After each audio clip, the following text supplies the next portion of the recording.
Ya quieren venir, ¿verdad? ¿O no? ¿O no Aquí quieren? andamos, profe. Ah, ¿ya están? ¿Dónde están? ¿Están aquí en la escuela? Diario, Sí, profe. Ah, ¿a poco? Sí, ¿Y dónde de están? verdad. ¿Dónde están metidos? Yo en microbiología. Ah, en neurobiología. Está bien. ¿Y tú, muchacho? Alexis. Yo ahorita estoy en uno de los salones. ¿A uno de los salones? ¿De ahí de zoología? Wow. No, de aquí del edificio principal. Ah, ¿de los N? Ah, pues, Sí. ¿no te vaya el internet? No, ahorita va bien. Sí. Muy bien. Bueno, pues vamos a continuar con la clase, ¿no? Sus compañeros nos presentaron, digamos, algunos elementos de la teoría neutral. Y decíamos que la teoría neutral, pues realmente en su momento se planteó como una explicación alternativa, ¿no? Acerca de por qué existía tanta variación genética y que mucha de esta variación, pues,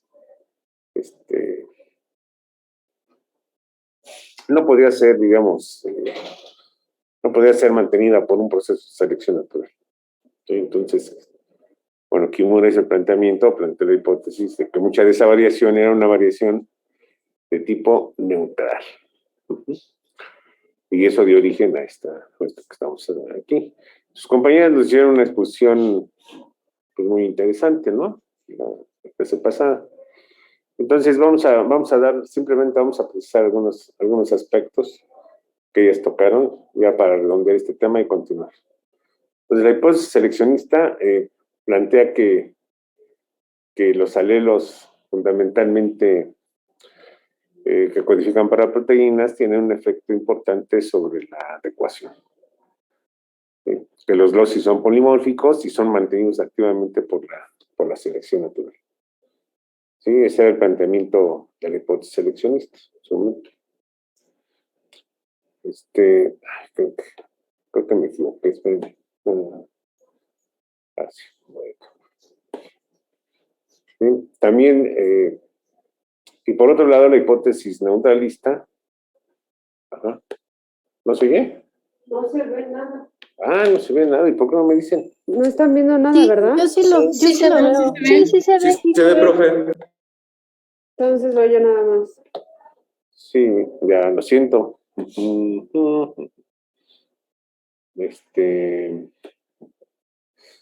Bueno, la hipótesis neutralista plantea que la gran mayoría de las mutaciones o las secuencias de proteínas que son fijadas en la población son efectivamente neutras o cuasi neutras. Después aquella colaboradora de Kimura que se llamaba Tomoko Ota, ella desarrolló todavía el concepto más ampliamente y llegó a la conclusión que realmente no podían ser tampoco neutras, sino que eran cuasi neutras, ¿no?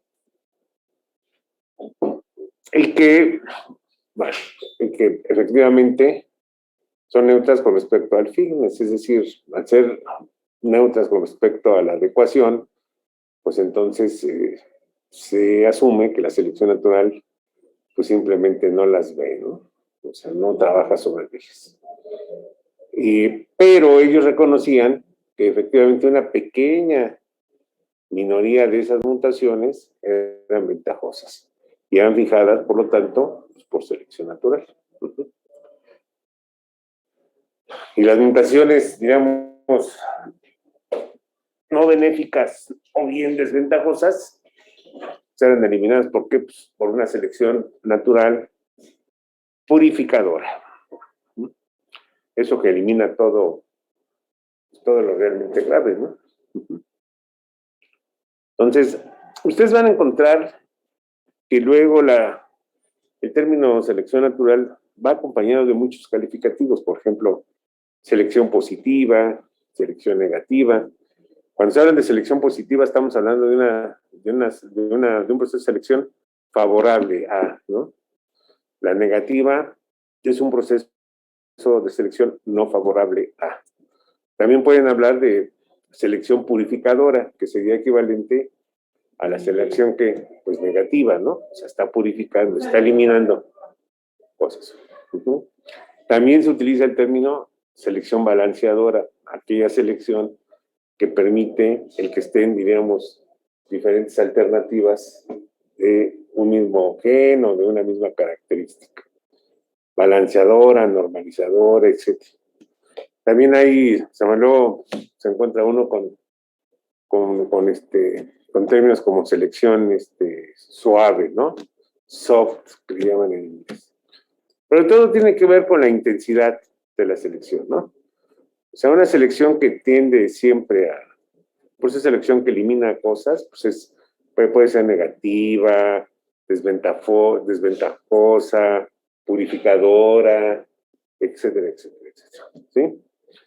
Esto de suave, o no suave, dura que le llaman, tiene que ver con la intensidad o con la presión selectiva. Uh-huh. Con la intensidad de la selección. Permítanme un segundo, muchachos.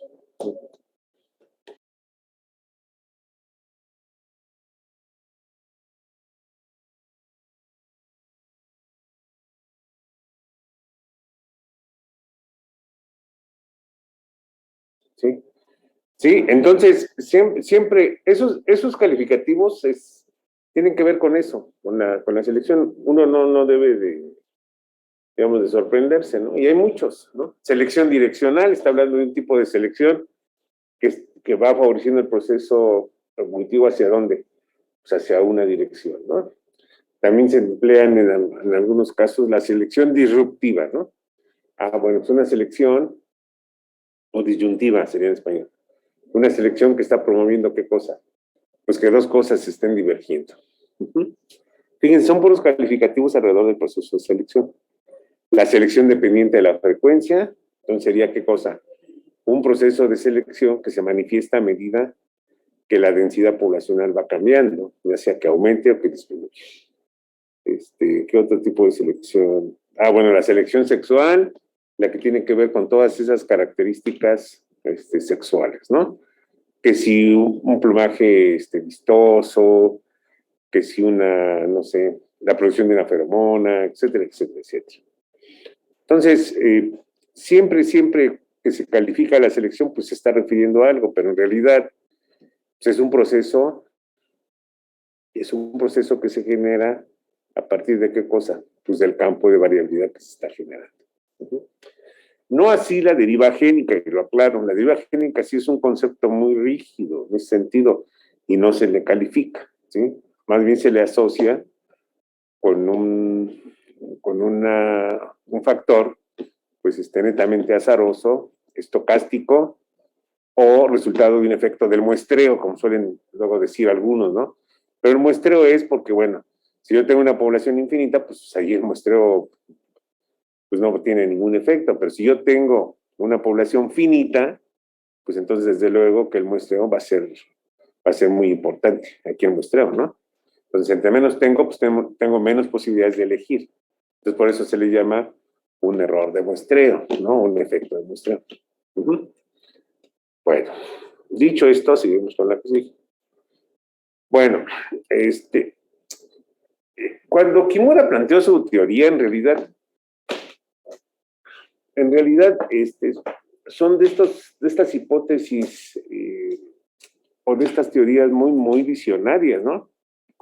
Quizás equivalente a lo que podría ser, por ejemplo, la teoría de la relatividad o los mismos factores mendelianos, en donde pues en realidad no se conocían muchas cosas. En la época de Kimura, los marcadores moleculares que más se utilizaban, que estaban, diríamos, que se trabajaban, pero se trabajaban para otros propósitos, ¿no? No realmente para intentar vincularlos con el estudio de la evolución, pues eran marcadores de tipo inmunológico, y esos marcadores obedecían a estas reacciones antígeno-anticuerpo, ¿no? Era lo más que se conocía. También se sabía pues, de este otro método, que es la hibridación del DNA. ¿sí? Una técnica en donde uno puede comparar a través de la desnaturalización del DNA de una especie, de un individuo representante de una especie, un individuo representante de otra especie, uno puede a través de esta técnica hacer hibridar ese DNA, ¿no? Al final, pues van a buscar su complementariedad. Entonces, dependiendo del grado de complementariedad, se obtiene un porcentaje, ¿no? Y eso se hacía y se sabía, porque era una técnica que una vez que se descubrió el DNA, se utilizó justo para saber qué tan parecidos podían ser, que podía ser el DNA, ¿no? Entonces lo ponían a hibridar en una cosa que se llama hornos de hibridación, y ahí se obtenían porcentajes, ¿no? Obviamente, la hibridación entre las hebras del DNA de un individuo, pues era el 100%, ¿no? O entre un individuo muy emparentado, pues desde luego que era muy alto. Pero entre individuos alejados o especies completamente distintas, pues eran diferentes, ¿no? Eran muy bajas, digamos, los grados de hibridación. Eso se conocía. Y la otra cosa que también se conocía bien era la secuenciación de las proteínas, o sea, las secuencias de aminoácidos. Aunque no existían los equipos que existen ahora, en aquel entonces el estudio de las proteínas había ganado mucho terreno, porque de entrada había grupos muy connotados que pensaban que las proteínas eran la molécula de la vida, ¿sí? Es decir, muchos grupos como el de Linus Pauling, el de Sarich, el de Wilson, secuenciaron muchas proteínas, porque ellos creían que esa era la molécula de la vida, la proteína era la molécula de la vida, hasta que aparece el trabajo de Watson y Crick, y entonces ya, pierden, ¿no?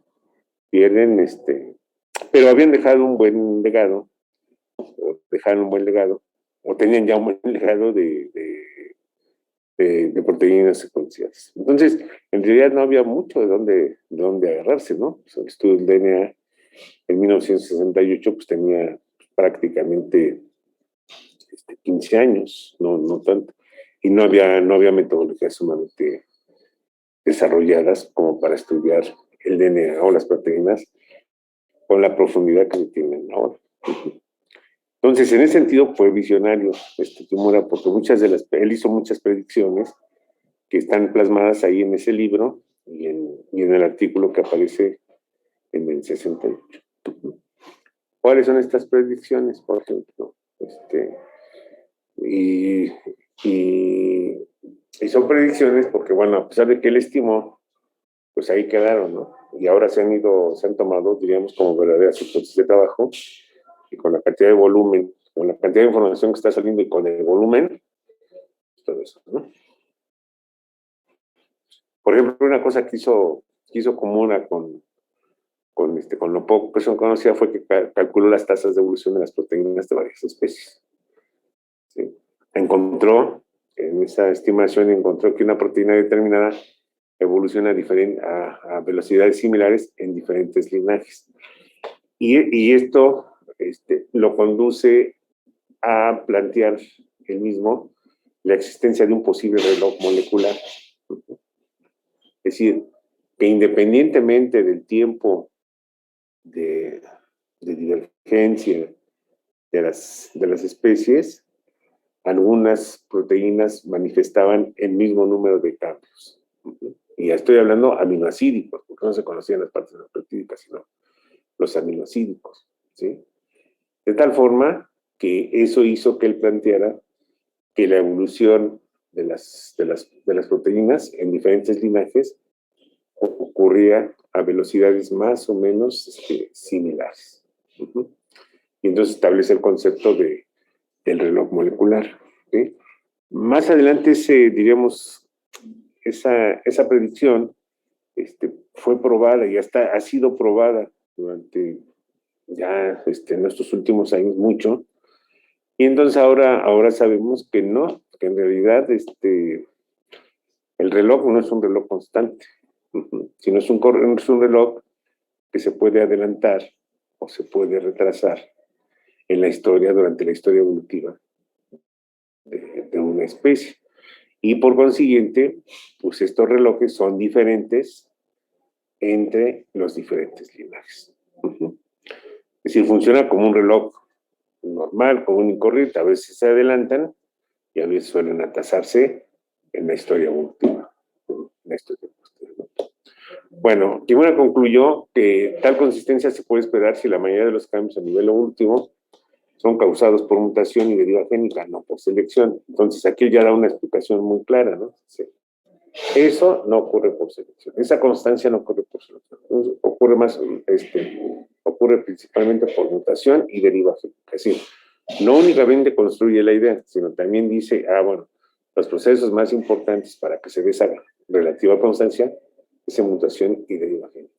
Ahora sabemos que no es así, ¿sí? También dependiendo de la historia propiamente de las especies, pues en algunos momentos puede ser más importante el proceso de selección y en otros las especies pueden pasar, ¿sí? O pueden generar procesos de deriva génica y de mutación. Bueno, vamos a ver. Otra observación es que la tasa de fijación de las mutaciones, fíjense, la tasa de fijación, o sea, el que se fije una mutación en una población, que surja una mutación y que se fije, ¿sí? Es teóricamente constante e igual a la tasa de mutación neutra, ¿no? ¿Sí? En promedio, del origen a que se fije, tardaría 4NE mu generaciones para alcanzar esa fijación. La NE, acuérdense que es el tamaño efectivo de reproducción. Y la mu es la tasa de mutación, ¿sí? Este 4N mu es una derivación algebraica, ¿no? Tiene todo un desarrollo algebraico ahí y llega a esa conclusión, ¿sí? Que la tasa de fijación de una mutación, ¿sí? Ocurre 4NE mu generaciones. Bueno, otra de las cosas que él dice es que los loci que codifican para enzimas con una composición aminoácidica crítica tendrán pocos alelos respecto a los loci cuya composición no es crítica. ¿Sí? ¿A qué se refiere con eso? Bueno, cuando él habla de composición, se está refiriendo, diríamos, a proteínas que son funcionales. Y aquellas que pues, no son funcionales, pues es otro asunto, ¿no? Pues las que son funcionales, ¿qué es lo que sucede? Bueno, regularmente son proteínas que están bajo la influencia muy directa de una selección de tipo purificador. Si esa proteína cambia, si se altera, entonces la proteína deja de ser funcional. Todas las enzimas del metabolismo, ¿sí? Todos aquellos genes que codifican para enzimas del metabolismo suelen ser bajo esta idea, lo sabemos ahora, muy constantes, ¿sí? Varían poco. Entonces, por lo tanto, pues la posibilidad de que se fijen nuevos alelos como formas alternativas de los que ya existen es muy difícil. Es muy difícil. Entonces, porque ahí hay una selección de tipo purificadora. En los otros, en los que no codifican para nada o proteínas que no son realmente muy importantes, pues entonces ahí sí, la posibilidad de que existan más alelos, más formas alternativas de los genes, de los alelos, pues entonces es más probable. Luego, la tasa de mutación neutral será menor, es otra predicción, que la total. Pero la tasa que se produce en alelos neutros será alta respecto a la tasa de mutación total. Es decir, ahí lo que les está diciendo él es que las mutaciones neutras, si es que ocurren, siempre se van a estar produciendo a una tasa mayor con respecto a la mutación total que puede existir en ese gen o en esos conjuntos de genes. Y eso es explicable, ¿no? Porque si las mutaciones neutrales regularmente están asociadas con proteínas que no son funcionales, pues entonces pues pueden estarse dando sin ninguna restricción. La selección simplemente no las va a revisar, ¿no? No las va a sancionar. Pero no en el caso, por ejemplo, de las proteínas que tienen una función específica. Ahí sí, pues no. Al ser revisado por la selección purificadora, pues resulta que deberán siempre tener pues, tasas de mutación muy bajas, ¿no? Cualquier mutación, pues, desde luego que es altamente sancionada. Bueno, vamos a ver otras. Bueno, esto también, el número posible de alelos neutros en un locus es mayor que el número real de alelos. Pues igual, es una consecuencia de lo que decíamos. Otra predicción, se puede predecir la media y la varianza del número de alelos en un locus, ¿sí? Y eso a partir de una prueba de neutralidad. Hoy en día, por ejemplo, hay pruebas que se conocen así como pruebas de neutralidad.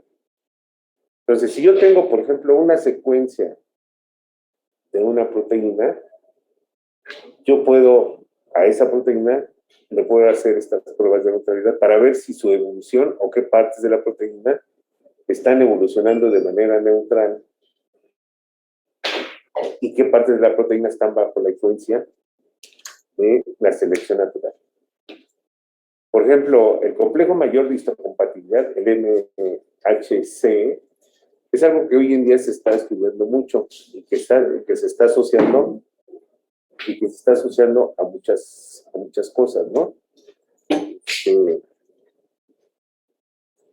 De hecho, se está utilizando como un marcador para hacer trabajos, por ejemplo, de genética de relaciones, de fibrobiología, todo ese tipo de cuestiones de comportamiento, etcétera, etcétera. Porque como está vinculado con el sistema inmune, entonces se supone que aquellos individuos que tienen un mejor sistema inmune, pues deberían de tener una adecuación, un fitness mayor que los que no lo tienen. Y entonces mucha gente los está estudiando. ¿Sí? Los está estudiando. Y lo que han venido observando es que, por ejemplo, mucha de la evolución de estas variantes del MHC, que hasta hoy en día parece que fueran infinitas, y que están vinculadas con la protección contra bacterias, con virus, se han evolucionado de una forma neutral. Sin embargo, cuando le meten el zoom a esas secuencias, resulta que hay regiones que están han estado bajo la influencia de una selección de tipo purificado. ¿Sí? Es decir, cualquier mutación en esa región es un desastre, ¿no? O sea, hay una respuesta inmediata en el individuo que la aporta. Entonces, por lo tanto, se ha visto que hay regiones dentro de las proteínas del MHC que son muy, muy específicas, ¿no? Son, diríamos, como firmas, ¿no? Propiamente de los individuos, incluso. Pero fuera de esas regiones, pues ya se permite y por eso son tan variables. De hecho, si hiciéramos una gráfica de la cantidad de secuencias diferentes del MHC con respecto a lo que se puede encontrar en la población, pues encontraríamos que en realidad son prácticamente como infinitas, ¿no? Piensen en el humano, nosotros tenemos los MHC. Pues sí, y eso es parte del sistema inmunológico adaptativo. Bueno, la siguiente premisa que lanza es que la tasa de mutación neutra debe ser más alta en regiones del DNA que no se transcriben y sin función conocida, tales como intrones y pseudogenes. ¿Sí? Igual es ese principio de que, bueno, pues como no codifican para muchas cosas, pues entonces ahí se permite subir otro. Y esto después fue utilizado por una señora que se llama Elizabeth Berber para lanzar un concepto que se conoce como exadaptación. Es decir, en realidad no son regiones que no sirvan para absolutamente nada, sino todo lo contrario. Son regiones que están ahí, que en algún momento se cree que tuvieron alguna función, que ahora están ahí, es lo que le da estabilidad a la cadena del DNA. Y por otro, pueden ser genes que portemos que ante las circunstancias ambientales en las que nos estamos desenvolviendo simplemente pues, no se expresan, ¿no? Pero no sabemos si bajo otras circunstancias esas partes o esas repetir fenómenos pudieran expresarse. Bueno, y creo que la última. Para un locus determinado, el polimorfismo se espera esté correlacionado con la divergencia. Eso. Bueno, esta es una de las gráficas que quiero destacar, porque esto de reloj molecular es algo que se utiliza para muchas cosas, sobre todo para datar hacia el pasado. Esto de que las sustituciones en el DNA proceden a una tasa más o menos constante, eso es cierto. Sin embargo, cada sitio nucleotídico tiene su tasa de mutación. Es decir, si ustedes piensan, por ejemplo, en un gen que tiene 1300 pares de bases, cada sitio nucleotídico de esas 1300 pares de bases tiene una tasa de sustitución. O sea, puede mutar, ¿no? Y no es dependiente un sitio de otro. Es decir, mutan independientemente, trabajan independientemente. Y esa hipótesis se conoce como la hipótesis del covariante. Es decir, cada uno posee una tasa de mutación diferente. Es un principio ahora general. General.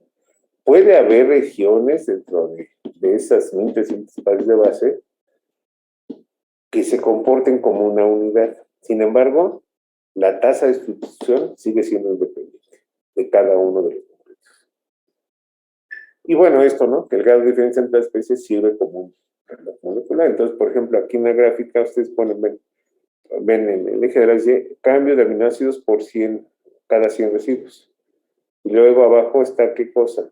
Pues está las eras geológicas, esas están perfectamente bien datadas. Y luego lo que van graficando es, grafican 3 proteínas, ¿no? Por un lado las hemoglobinas, por otro lado los citocromos y por otro lado los fulminopéptidos, ¿no? Y luego van poniendo, digamos, los grupos en los que fueron analizando. Y entonces van viendo, ¿no? Qué tantos cambios de mutaciones fueron producidos.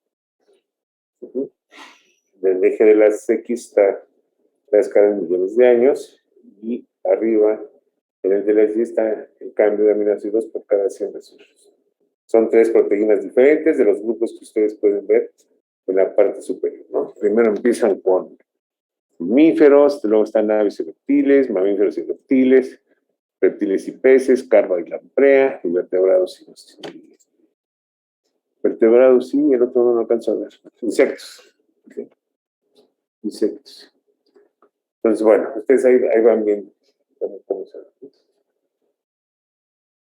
Y por lo tanto, pues eso sirve como, les decía, como un reloj. Ahora los relojes se han complicado más, porque en realidad uno no puede calibrar un gen a partir de un gen. Uno tendría que calibrar el gen a partir de eventos conocidos, como puede ser una filogenia, no sé, construida con atributos morfológicos, o un evento geológico, o un dato paleoclimático, dato paleológico, etcétera, etcétera.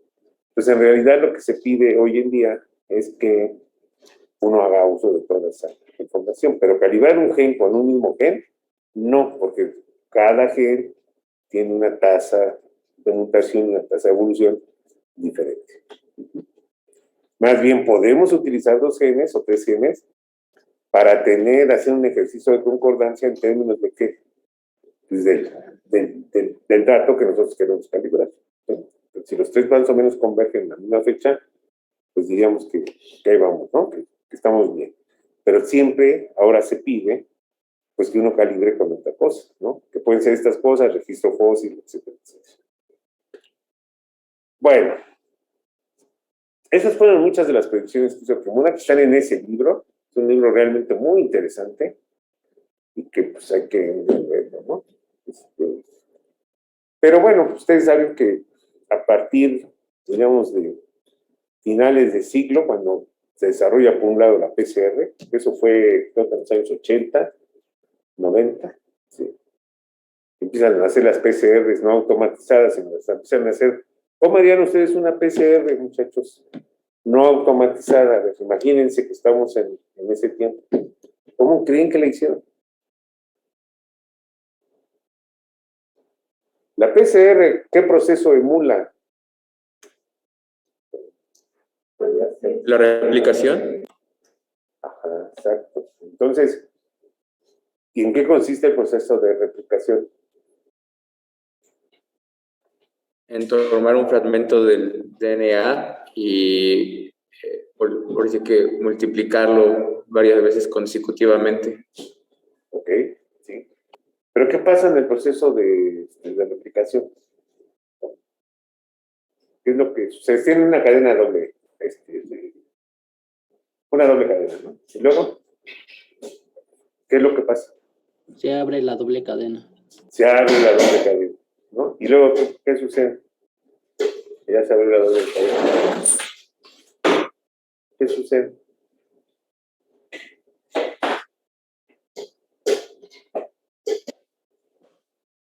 Entra la DNA polimerasa. ¿Correcto? ¿Sí? Y empieza propiamente a hacer la copia, ¿no? ¿De qué manera? ¿Conservada o semiconservada? Semiconservada. Semiconservada, ¿no? Y entonces de dos cadenas obtienen que cuatro, ¿no?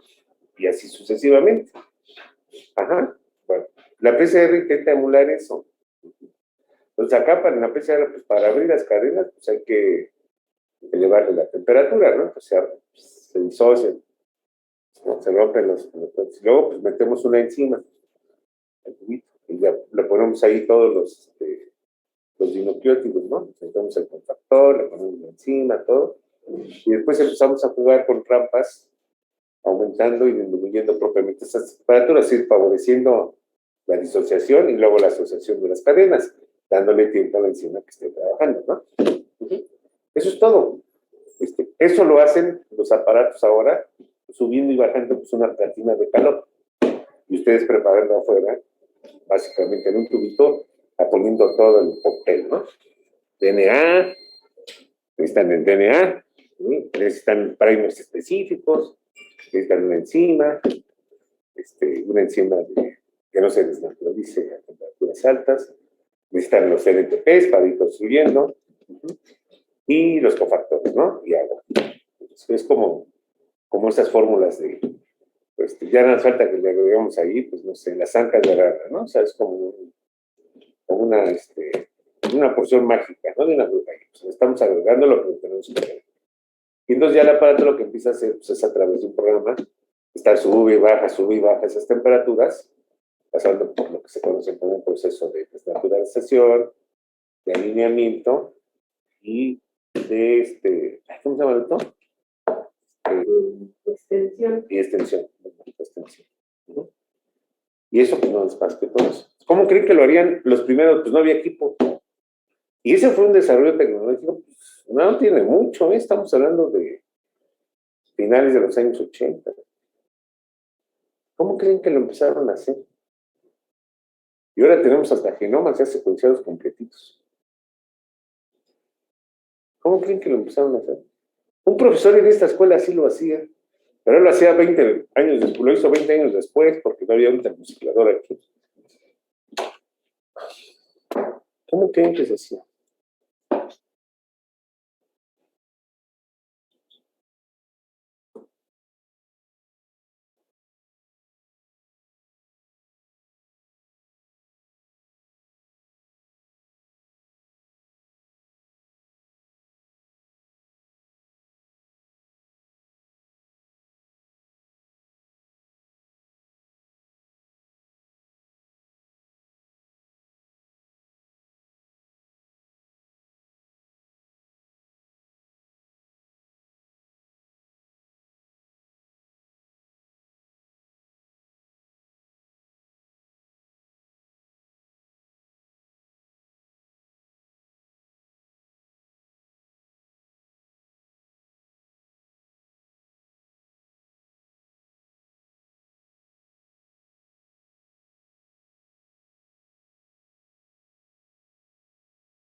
pues, el tipo de análisis que yo voy a hacer, la técnica que voy a utilizar, el marcador que voy a emplear, etcétera, etcétera, etcétera.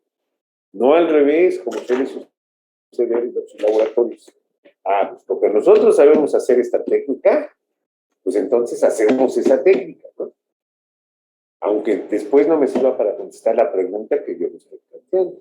No, aquí es al revés. Aquí primero hay que plantear, ¿sí? En la teoría evolutiva siempre hay que plantear primero la pregunta, ¿sí? Y después ver la mejor forma en la que se resuelven las cosas. Si no hay pregunta, pues no hay materia. Y eso, en general, yo lo podría decir que es para todas las disciplinas. Para todas las disciplinas. Si uno no se pregunta cosas, pues entonces, pues puedo seguir haciendo la técnica, ¿no? Puedo seguir haciendo la PCE, todo, y al final, pues no, simplemente no resuelvo nada, no contribuyo absolutamente nada. Bueno, estas tres palabras que ustedes ven aquí, el desarrollo de biomarcadores, una gran cantidad de biomarcadores para un montón de cosas, ¿sí?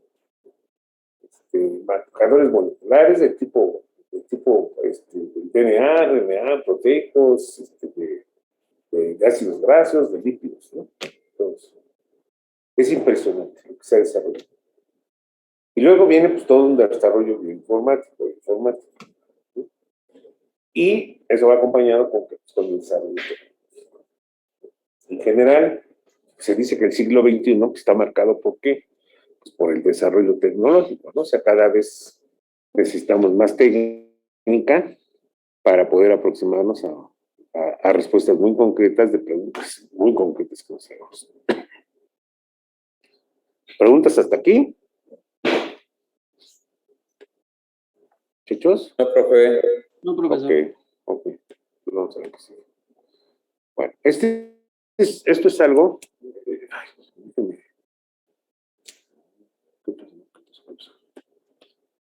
Tengo que cerrar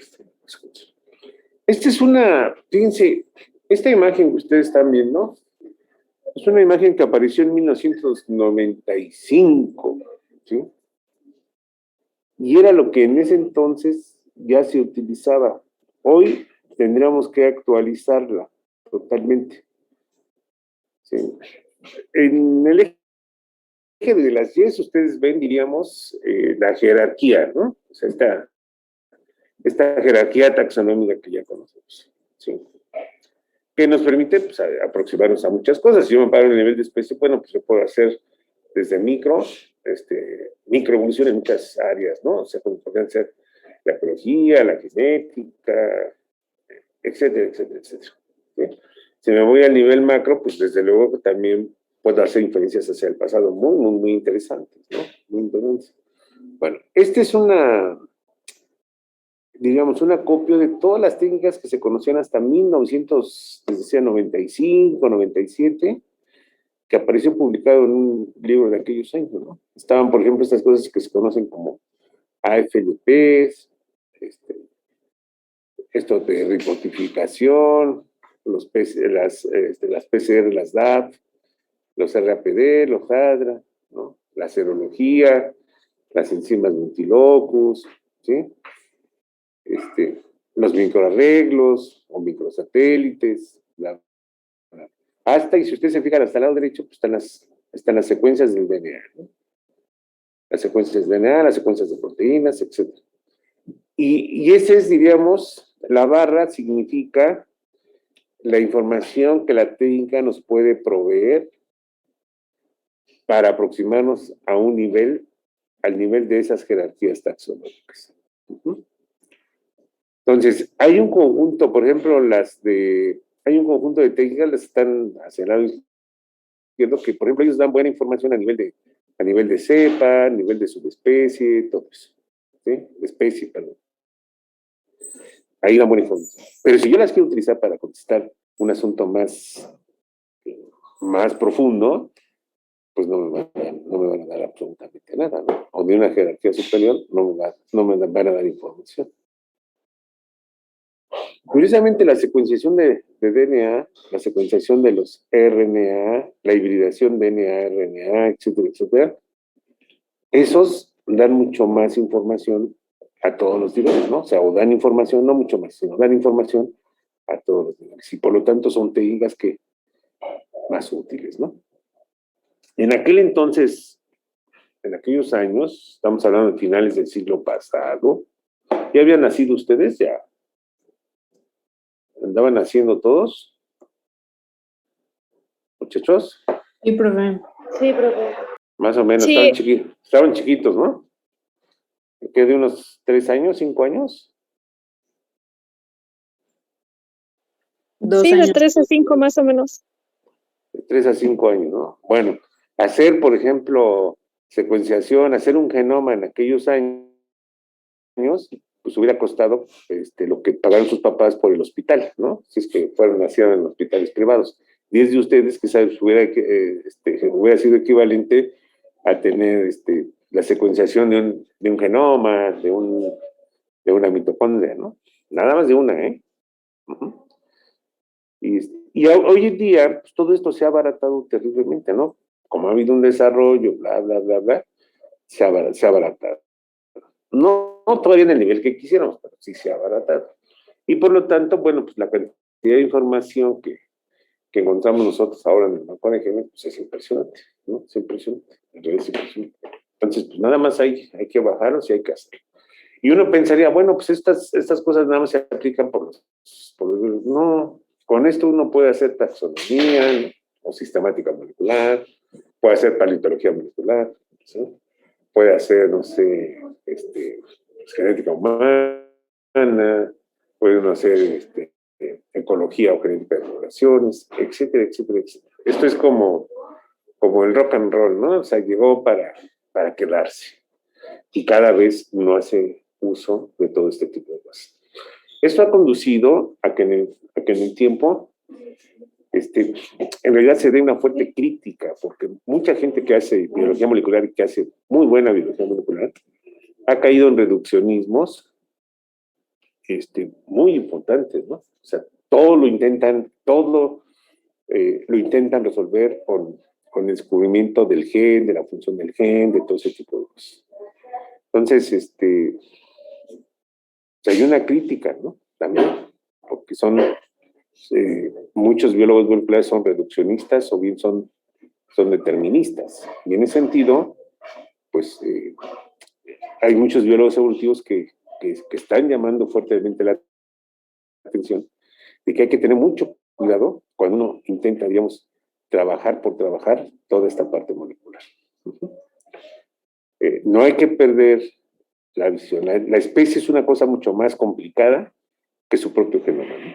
Porque, bueno, si yo conozco el genoma bueno, pues entonces hay que conocer el transcriptoma. Bueno, si ya conozco el transcriptoma no, pues es que hay que conocer el proteoma. Bueno, sí, bueno, es que hay que integrarlos en el metaboloma ¿sí? La suma y la integración de las partes no es una cosa fácil, es una cosa realmente compleja. Entonces, un individuo es un individuo integrado, es un fenotipo integrado. Nosotros no sabemos si nos está doliendo el pie porque, pues no sé, tengo el cuello torcido, ¿no? Y ahí hay una explicación real, es todo un conectómetro de las cosas. Y el desarrollo de los individuos, está en ese mismo tenor. Empezamos como la fusión de dos células y pues viene un desarrollo de movimientos, de transcripciones, de replicaciones, bla, bla, bla, bla, bla, hasta que vamos cambiando, nos vamos formando como individuos, ¿no? Diferenciación celular, organogénesis, un montón de cosas. Entonces, ahí hay que tener mucho cuidado. Y muchos autores han llamado la atención acerca de eso. ¿Sí? Bueno, estos son algunos de los ejemplos de lo que ustedes pueden ver en un laboratorio, ¿no? Que estamos viendo entonces. Esto ya es, digamos, trasladar el dato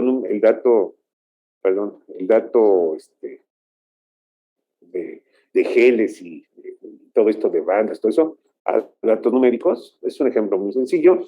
Y luego vienen pues, los análisis estadísticos que van acompañando todo este tipo de áreas. Son ejemplos, es un ejemplo muy, muy simple, en realidad.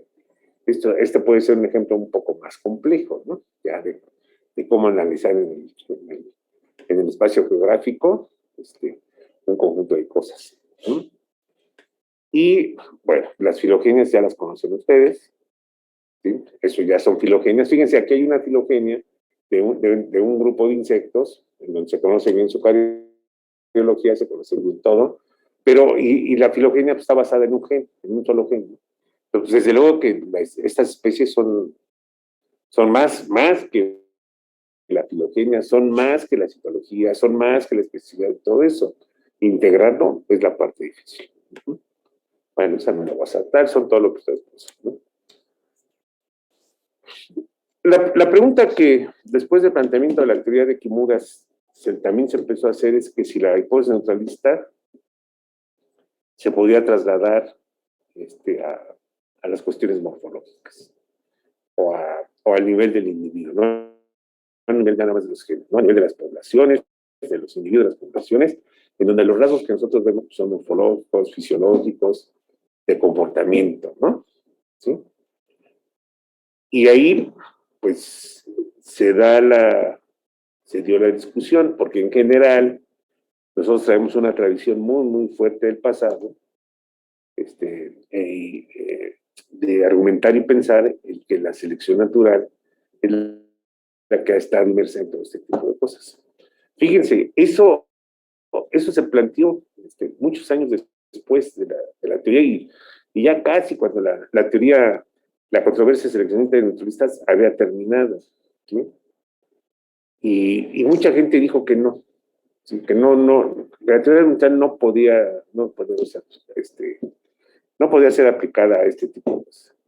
Sin embargo, la biología molecular, la genética molecular, a mí me gusta más decir genética molecular. La genética molecular nos ha venido demostrando que hay muchas expresiones de los genes que pueden alterar básicamente, diríamos, la expresión de un carácter y que ese carácter, por consiguiente, puede manifestar o puede estar asociado con diferentes adecuaciones. Pongo un ejemplo, los pinzones de Darwin, ustedes ya saben por qué son famosos esos pinzones, ¿no? Por los diferentes picos, ¿sí? Que tiene cada una de estas especies. Pero ¿qué es lo que ha sucedido? ¿O qué es lo que sucede?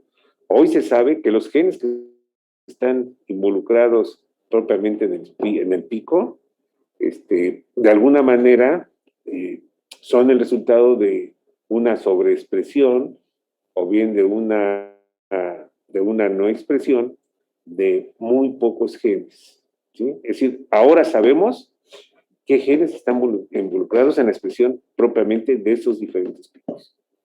Ahora, ¿en qué momento ocurre o la naturaleza manda la señal para que se sobreexprese y entonces esa sobreexpresión se vea vinculada a la reducción o no del pico? Pues es algo que todavía no se logra entender, ¿sí? Y ahí se han hecho muchos experimentos de selección, ¿no? Sobre el pico.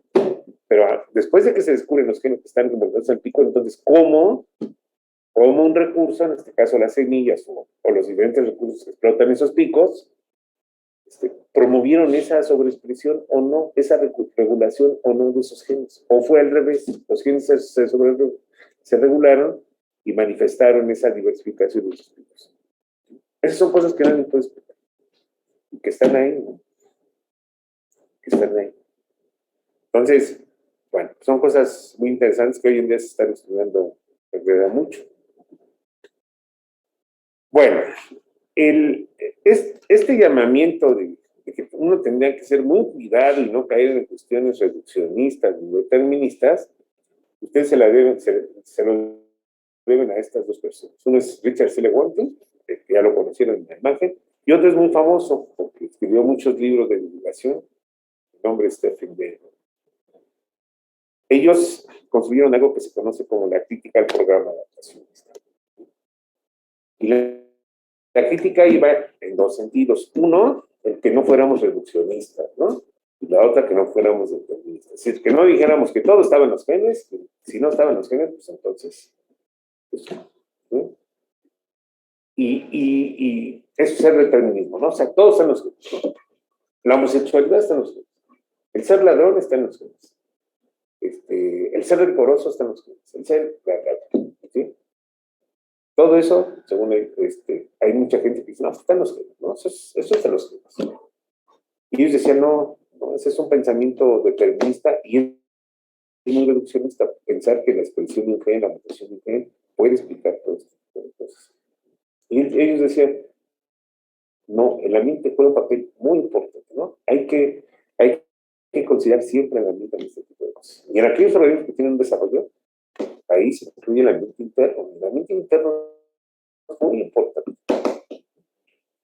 Y luego, bueno, pues ya el ambiente externo, pues es lo que va sancionando pues, muchas de estas manifestaciones.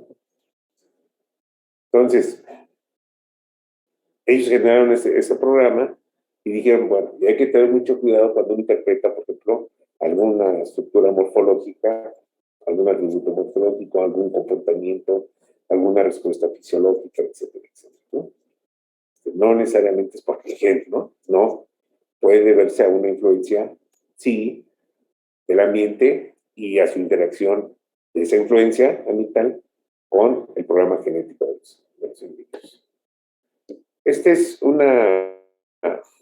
digamos, una relación ya muy moderna, ¿no? De la que originalmente habíamos planteado, que era la misma.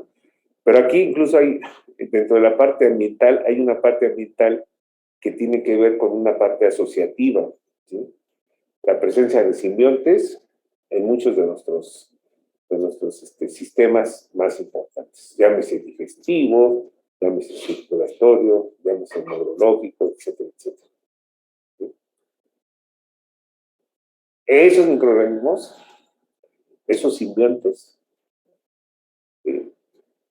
pueden tener efecto, pueden ejercer influencia sobre la respuesta de nosotros. Y hoy cada vez se sabe más acerca de esto, ¿no? Entonces la relación se complica porque está la parte ambiental, está la parte de los simbiontes, que es la microbiológica, que lo puse yo aquí, pero la parte genética, la parte microbiológica, la parte ambiental y la interacción que tienen todos estos elementos para ¿qué? Pues para expresar fenotipos, ¿no? Para expresar un fenotipo. Al final, nuestras emociones pueden verse fuertemente afectadas por la presencia de bacterias que están secretando algún metabolito y que ese metabolito pues, viaja, digamos, a cerebro y de ahí, pues, el impulso nervioso nos dice que tenemos que estar deprimidos, ¿no? O debemos sentir desesperación o cosas así. Pero bueno, el asunto se complica mucho. Y lo otro es justamente estos modelos, ¿no? Que planteaba Legontin, que son, diríamos, los modelos que de alguna forma nos logran explicar mucha de esta interacción. Por ejemplo, en el modelo de arriba, ustedes ven que hay un conjunto de factores ambientales que están incidiendo sobre un programa genético, o sea, llamen ustedes composición genética, ¿no? De los individuos, ¿sí? Estas variables entran o interactúan con el programa genético y de ahí el programa genético pues, simplemente da dos respuestas, ¿no? Entonces genera un organismo A y un organismo B. Aquí lo más importante en el primer modelo es la parte genética, porque no importa que tantas variables ambientales tengamos, que todo esto se canaliza en esas dos respuestas. Y luego, pues tenemos otro modelo similar al primero, en donde tenemos reglas genéticas generales, o sea, igual, más allá de que el ambiente sea muy heterogéneo, pero pues otra vez, ¿no? Todo se canaliza hacia la misma respuesta para generar el mismo organismo. Es decir, no hay ninguna influencia absolutamente de nada. Hasta de la parte. Y el de abajo es un modelo, diríamos, como deberíamos interpretar nosotros las cosas, ¿no? Por un lado están los genes, por otro lado están los ambientes, estos interactúan, y al final el desarrollo los canaliza, ¿no? ¿Y los canaliza en qué cosa? Pues en la manifestación de diferentes fenotipos. Esto es una forma de explicar el modelo de abajo, es una forma de explicar la diversidad que nosotros vemos, ¿no? Nosotros aunque tenemos un proceso de desarrollo semejante, nuestra concepción es similar, etcétera, etcétera, etcétera, simplemente la composición genética de ustedes, la composición genética mía, son diferentes. Y los ambientes en los que nos hemos desarrollado, nuestras experiencias de vida, bla, bla, bla, todo este tipo de cosas, nos determina como fenotipos completamente distintos. Dos gemelos, ni siquiera dos gemelos son iguales. ¿Sí? Y entonces, por lo tanto, pues, se ve la diversidad en la cantidad de organismos, en la cantidad de fenotipos, ¿no? Sí. Yo aquí pongo organismos, o mejor dicho, le voy a poner aquí organismos, pero nosotros podemos poner especies, ¿sí? Y es exactamente lo mismo. La especie, pues, ¿qué sería la respuesta? Pues mucho más rica. Muy bien. De tal forma que ahora tenemos todo este tipo de cosas, ¿no? O sea, por un lado tendríamos la evolución del DNA y de las proteínas, que eso ya lo vimos muy al principio, que tiene que ver con la forma en que se integraron estos sistemas replicadores, cómo van a evolucionar con el tiempo, ¿no? Ya sea a través de una evolución neutral, una evolución por selección, etcétera, etcétera. Tenemos la evolución misma de las especies, ¿sí? La integración de esto en cosas que nosotros conocemos como especies. La integración de las especies como un conjunto de poblaciones, ¿no? Donde sabemos que hay un campo de variabilidad, ¿sí? Que está siendo nutrido por procesos de mutación, de recombinación, de evolución, y que hay un conjunto de procesos que van regulando todos estos. Y luego tenemos, diríamos, eso que se convierte, que hoy en día está siendo fuertemente muy estudiado, que es el desarrollo ontogénico. Es la caja negra. Todo lo que pasa ahí integra ¿qué cosa? Toda esta parte de la evolución del DNA de las proteínas lo integra con la manifestación y la evolución propiamente de lo que nosotros llamamos una especie y de cómo está evolucionando el tiempo, ¿no? Más adelante vamos a ver por qué es muy importante esta parte del desarrollo del DNA. Cuando veamos, por ejemplo, la evolución de los genes OX, a los genes BAT, van ustedes a entender que todo aquel que nace reptil, toda su vida va a ser reptil. Que todo aquel que nace mamífero, toda su vida va a ser mamífero. Todo aquel que nace cordado, va a ser un cordado. No hay reversión. Ahí sí no hay reversión. Todo aquel que nació gimnosperma va a seguir siendo gimnosperma. Y eso se conoce como una inercia filogenética, ¿no? Inercia filogenética. Ya un hidario no va a poder ser nunca una vida. Eso es un implícito. Pero sí se puede diversificar. ¿Sí? Como un hidario puede dar origen a ¿qué? A otros nidarios. Y han dado origen a otros nidarios. Y se adaptan a los ambientes, etc. Entonces, estos tres globos que están ahí en la son muy importantes. Y nosotros los debemos siempre de tratar de interpretar así, ¿no? No caer en los reduccionismos ni en los determinismos que señalan, que nos manifiestan o que dicen muchos, que expresan muchos biólogos. Nosotros tenemos que tener una visión mucho más integral, mucho más holística de todo esto. Y, bueno, yo les decía que por todo eso, ahora se dice, debe de haber una nueva síntesis, la síntesis extendida, ¿no? Y hay un conjunto de gentes que se han encargado, pues, de llamar la atención. Por ejemplo, entre ellos está un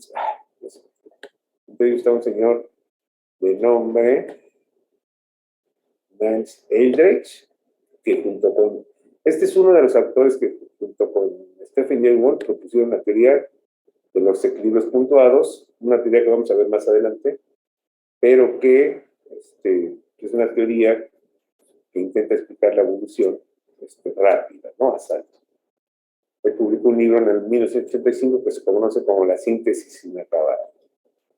Ahí él sintetiza bien todo esto de las jerarquías, la jerarquía económica o genética, o evolutiva, la jerarquía económica o ecológica, la jerarquía taxonómica. Y dice que todas esas están integradas en muchos niveles. En el 2006, John Endler, un ecólogo de poblaciones, señala en un artículo que debemos ir hacia una nueva síntesis que integre todo. Y en ese artículo él intenta hacer.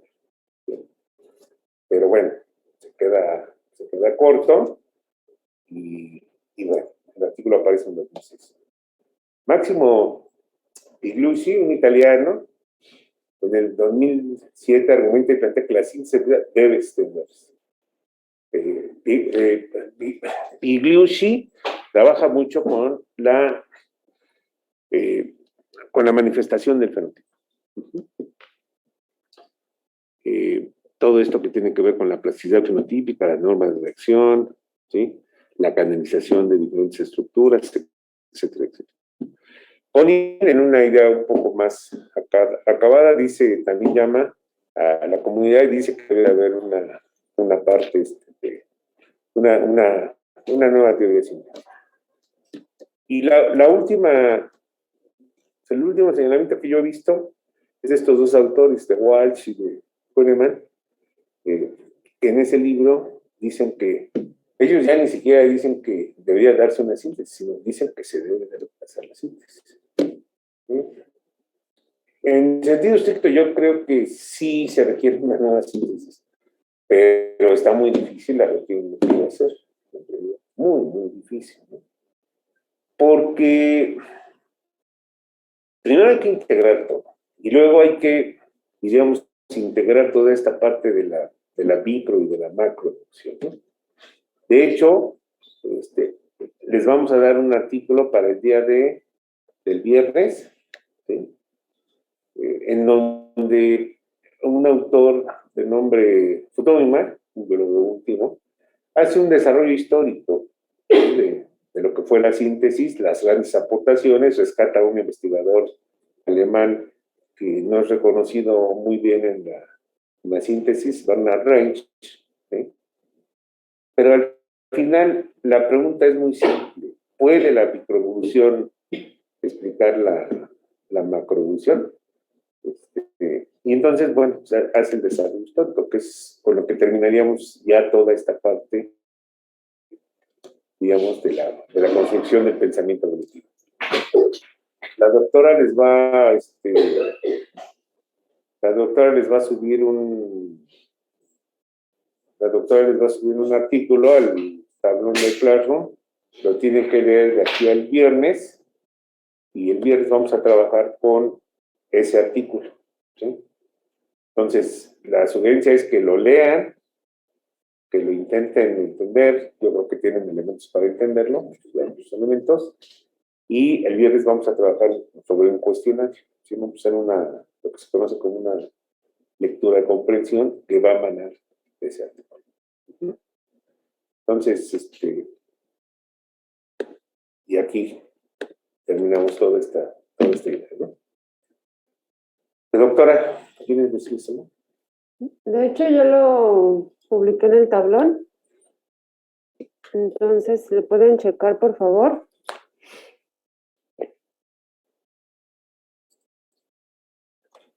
¿Sí se escuchó? Sí, profe. Sí, profesora. Sí, profe, ya aparece. Ok, entonces es el capítulo para que, como les acaba de comentar el doctor, el viernes contestemos el cuestionario.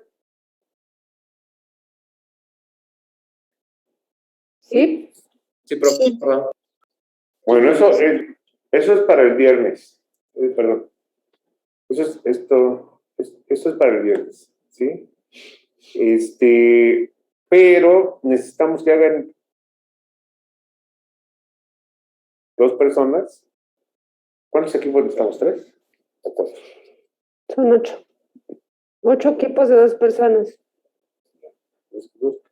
Porque ahora vamos a empezar a ir ascendiendo en el tiempo. Esto, si ustedes se fijan, es cómo se desarrolla el pensamiento evolutivo, cómo se ha ido fortaleciendo la teoría darwiniana bajo estas controversias, los aportes de diferentes disciplinas, etcétera, hasta el esqueleto, diríamos, ¿no? Bueno, esta es la parte histórica. Pero ahora necesitamos ir recuperando los diferentes eventos, las diferentes transiciones que ocurrieron desde el origen mismo propiamente del universo, ¿no? ¿Sí? No vamos a revisar cosas del universo, sino más bien vamos a partir propiamente de lo que, digamos, de ese periodo que podríamos denominar nosotros el origen de la vida. Y vamos a ir ascendiendo hasta alcanzar propiamente los 3 dominios, ¿sí? Bacteria, arquea y eucarya. Para partir de ahí pasar ahora sí al análisis de los patrones estructurales, de las diferentes filas, el origen de las filas. ¿Sí queda claro eso, muchachos? ¿O no? Sí, profe. Ok, ¿sí? Entonces, ¿Quieren de una vez, vamos a hacer de una vez los equipos? Y yo les digo el tema.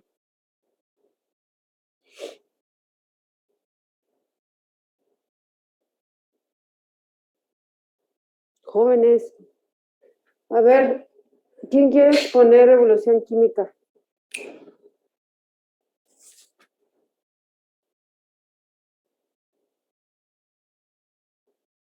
A ver, yo tengo a Vale y Alexis. ¿Quieren ustedes exponer evolución química?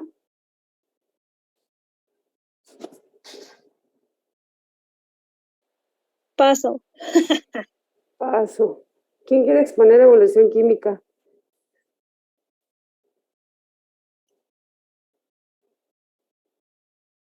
A ver, vamos a escoger a Alberto Cortés y Angélica Cayetano. ¿Sí? Profesora Angélica es mi compañera. Angélica Cayetano. Ok, ahora, la evolución de los templados que está relacionada a la evolución del RNA y DNA.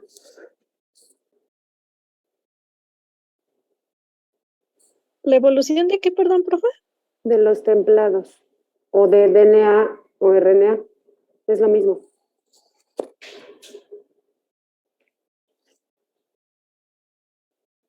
Nosotros. Alexis y Valerie. El origen del código genético. No. Azucena y María Fernanda.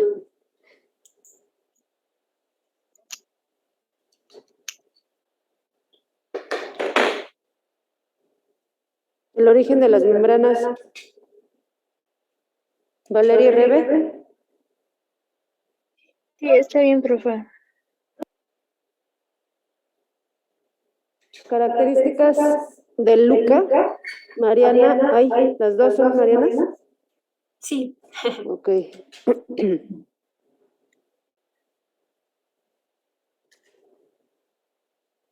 Mariana Torres y Mariana Castillo.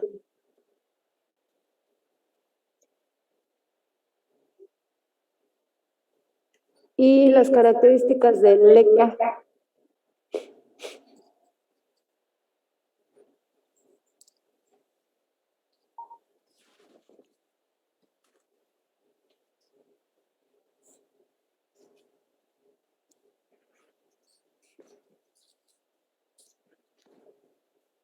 Faltan 2 equipos, las características de Leca y finalmente procariotes y eucariotes.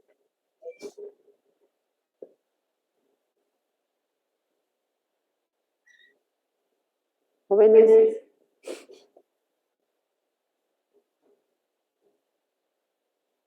A ver, Juan Carlos, sí.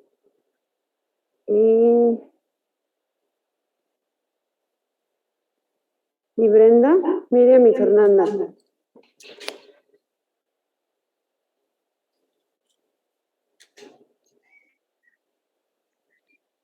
Y Juan Carlos.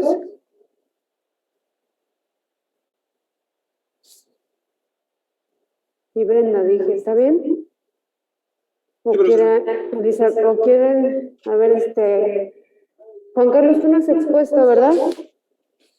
Sí, ya expuse del artículo. Ok. Sí, Brenda Karina, sí. Tú no has expuesto. Bueno, se quedó Juan Carlos y Brenda. De todas formas, los demás que empezaron a colocar el equipo en el chat, va a haber otros temas, entonces más adelante también van a exponer. ¿Sí? Entonces a mí y a mi compañera Brenda nos tocaría el tema de procariontes y eucariontes. Así es. Ok. ¿Tienen alguna duda? Yo, profe, ¿cómo dijo que se llamaba nuestro tema? ¿Quién eres, Alexis? Sí. ¿Es evolución de los templados o bien evolución del DNA y el RNA? Ah, ok, gracias, profe. Nada. ¿En qué orden iremos exponiendo, profe? ¿Y Así cuándo? como los nombré. Y de Ah, ok. hecho, no nos podemos saltar. Así como nos nombré evolución química, evolución de los templados, origen del código genético, origen de las membranas, características de Luca, características de Leca, procariotes y eucariotes. Profe, Sí, por ejemplo, en nuestra presentación respecto a evolución del DNA y RNA, ¿en qué aspecto lo abordamos? ¿de qué molécula fue primero? O sea, ¿cómo se fueron descubriendo sus aspectos o cosas así? Sí, o sea, ¿qué molécula fue primero? ¿Si el DNA o el RNA? Y para eso hay diferentes teorías.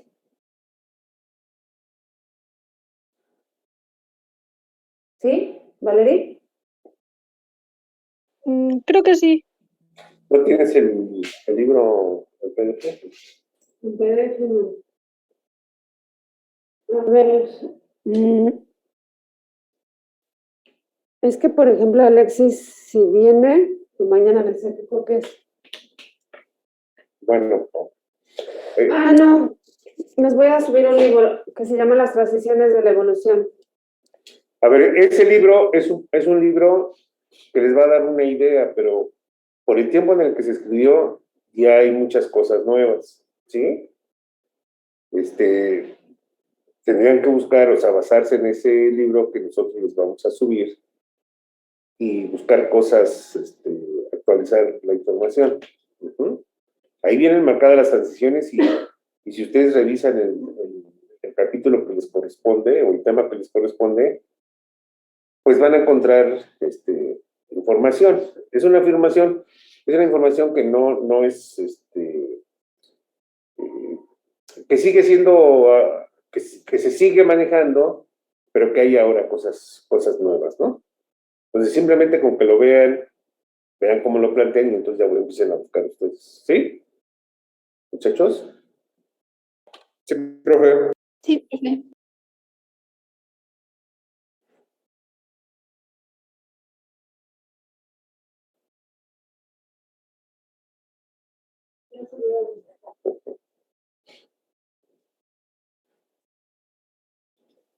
Ahorita lo estoy buscando para que se los coloque en el tablón. Y sí, Ana, y todos los que no nombré, adelante van a tener otro tema.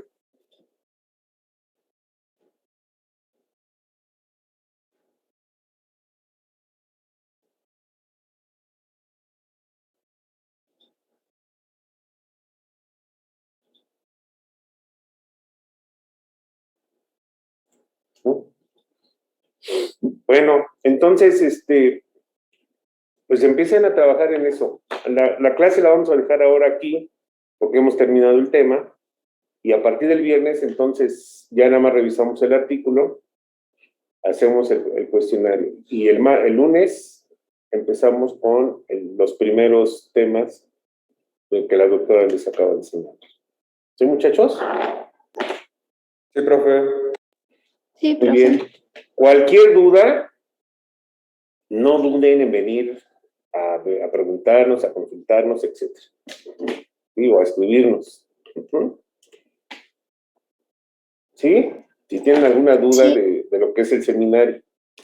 Entonces, es muy importante que presenten bien esos seminarios porque, diríamos, son las grandes transiciones, ¿no? Hay muchas, todos esos acontecimientos que han ocurrido, o que han ocurrido en el pasado, que fueron en el pasado, hace muchos miles, millones de años, son conocidos como las grandes transiciones de la evolución, ¿sí?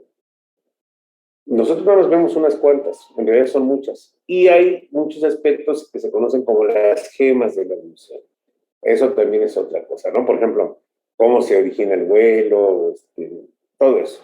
Cómo se origina la visión, esos son gemas, son temas muy particulares. No los podemos ver todos, ¿sí? Pero esas transiciones sí son muy importantes porque nos permiten, diríamos, construir propiamente la historia y ver que son puntos clave que ocurrieron en el pasado, en la evolución, para podernos explicar la diversidad de hoy en día. ¿Sí? Entonces, bueno, cualquier duda, cualquier cosa, no duden en escribir. ¿Sí? No duden en escribir para que puedan presentar bien su seminario. Muy bien. El libro les puede servir a todos los seminarios. ¿Sí? Uh-huh. Sí, profesora. Sí, profe, gracias. Entonces, el libro que acaba de publicar en el Classroom, ¿solamente es el primer capítulo? No, de hecho ahí vienen todos los temas que yo mencioné, también vienen en ese libro. No, pero para el viernes, leerlo. Ah, no, los temas empezamos el lunes. Tienen El lunes que... puentes. Pero el lunes Ah, es de veras. El lunes es ¿Cómo? puente. El Bueno, no miércoles- importa.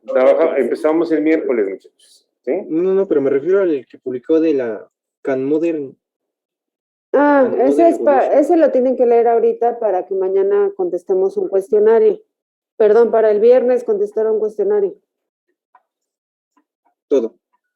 ¿Sí? Ok. ¿Se te hace muy largo? No. No, es que me había quedado la duda de si temas era el primer capítulo o era todo. No, nada más te está subiendo la doctora el primer capítulo. Ok. Da la portada del libro, pero en realidad es un artículo que aparece en ese libro. ¿Sí? Pero es un solo documento, no es el libro completo. Ok. Gracias, profesor. De nada. Profesores, ¿a qué correo les podemos escribir para Pues- los seminarios? Se los voy a poner en el chat. Ok, gracias.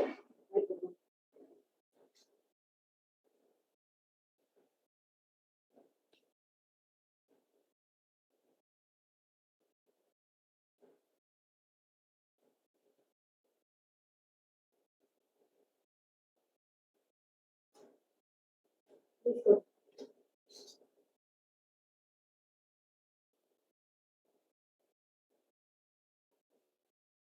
Sí, permiso. Las páginas y además ya se da un poco más fácil porque son los temas que estaba revisando con el doctor. Profesora, perdón, es que se escucha como muy lejos. No la escuché bien. Que sí, que es un documento de 58 hojas. Son menos porque por la bibliografía.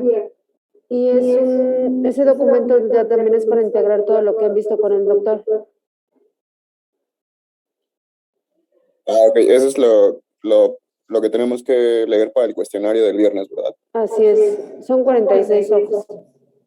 Bueno, conclusiones 47. Sí, Sí, gracias. de nada. Y el libro que aparece de las principales transiciones, esos son para los seminarios. Ujú. Sí, profesora, está bien. Sí, gracias. Entonces nos veríamos el viernes. Ok, gracias. Ok, Sí, profes. Buenas Sí, noches. Cuídense. Hasta luego. Hasta luego. Gracias. Hasta luego. Bye, muchachos. Gracias. Bye. Descansen. Igualmente. Bye.